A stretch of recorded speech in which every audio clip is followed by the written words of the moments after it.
So you want to start off with a good bra with really good fit and comfort.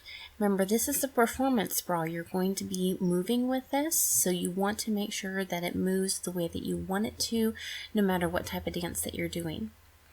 I'm picking up this sequin stretchy fabric, and this is going to be a fantastic shortcut. I will show you that later. I also decided to go with a ruffly stretch lace to accent this top. It gives it a little bit more of a feminine burlesque feel and really makes it more versatile as far as different types of dances that I can use it for. So the stretchy lace I put all along the strap, and I put it not on the edge but down kind of off center on the bra. There was already a pattern on this bra that I followed, but you can make any pattern you like. I like the way that this one turned out, so just went with that seaming, and it pinned everything into place before I sew it. It is very important to put the bra on before you start putting anything into place to make sure that the straps are fitted exactly to you, and you may even want to sew them in that position to make sure that they're not sliding around. So you can see the sequin stretchy fabric has really saved me a lot of time by where I've placed it over the majority of the top. That way I'm not sewing on individual sequins.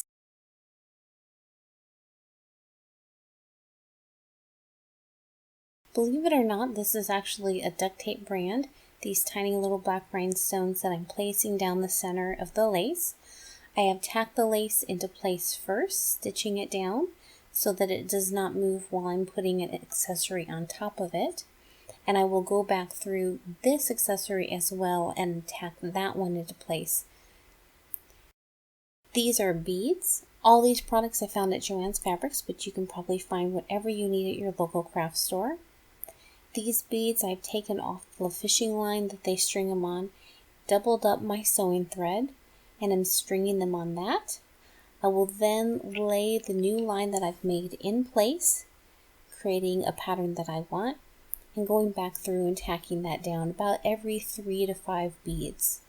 Be very careful when you're going back through and tacking it down that you don't create any tension on your original line, so that everything still lays exactly where you put it. Otherwise there's going to be tightness and it'll skew the beads out of that perfect line that you've created.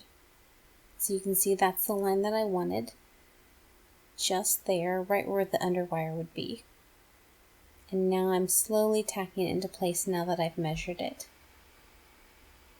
The reason why I decided to create my own black bra is because when I went online, first of all, it was very hard to find a solid black bra without any gold, silver, white, or colored accents.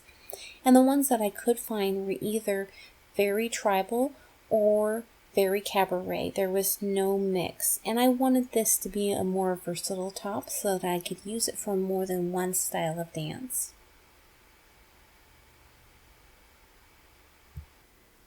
The other beads that I'm going to show you that I have here are different type of rhinestone black beads, but they are the sew-on kind.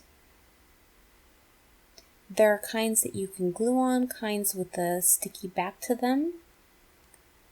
Those I would not recommend without reinforcing them with sewing. As you move and the top moves, having a glue backing is just not going to hold into place very well. Now the lace that I showed you, the stretchy lace, I have taken extra of it down towards the center, wrapped it around itself, and I'm going to secure one of the large rhinestones in the center to make a flower. It's always nice to have a centerpiece accessory, and you can make that be whatever you want. A large applique, an extra large stone, any of that would work. If you have straps that are removable or you can cross them, just make sure not to tack that down into place if you want to still be able to do that.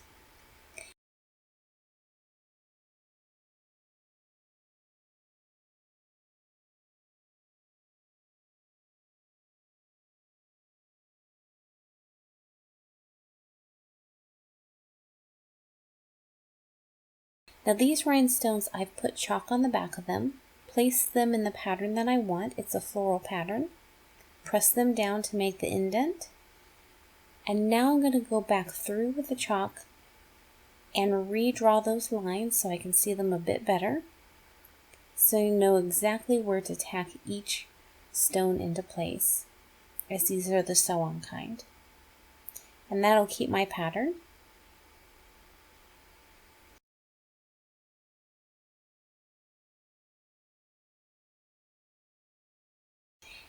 Now when you're stringing beads down to drape, I'm going to show you what not to do. What you don't want to do is string a bunch of beads on thread like I've done here.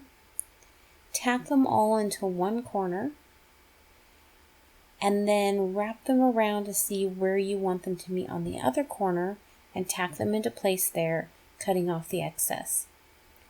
When you do that, you have to use a bead to secure and make your new end, and that will now be underneath the bra and up against your skin, and it really pokes you, so I would not recommend that for a comfort standpoint. And secondly, it's extremely hard to cut that string of beads off in a place where it's not going to unravel your knot and you're going to eventually lose all your beads.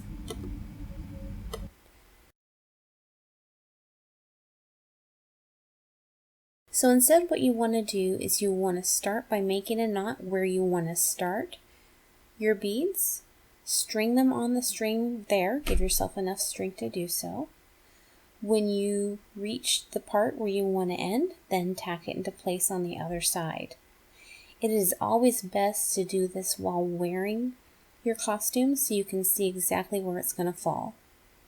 So once I have my first 3 strings into place, I'm creating the next set, and they will be mirroring each other. So I create the first string, put the beads on the second one, and then wrap it around to make sure it is identical, and then pin it into place exactly where I pinned the other one. And right here, it's right where the underwire starts at the top, going straight down to the bottom, and that's my landmark. And of course, be careful not to poke yourself when you're doing this.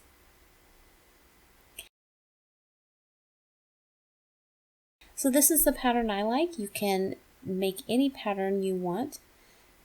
It's nice to have something hanging down here for the audience, because if you're doing something like camels or tummy rolls, sometimes that work can be hidden with the stage lights, and when you have an accessory hanging down to give a little shimmer and color, they can see those movements a lot better and see the technical work of your dance. If you enjoyed this, please give me a thumbs up and subscribe, because more costuming will be coming your way.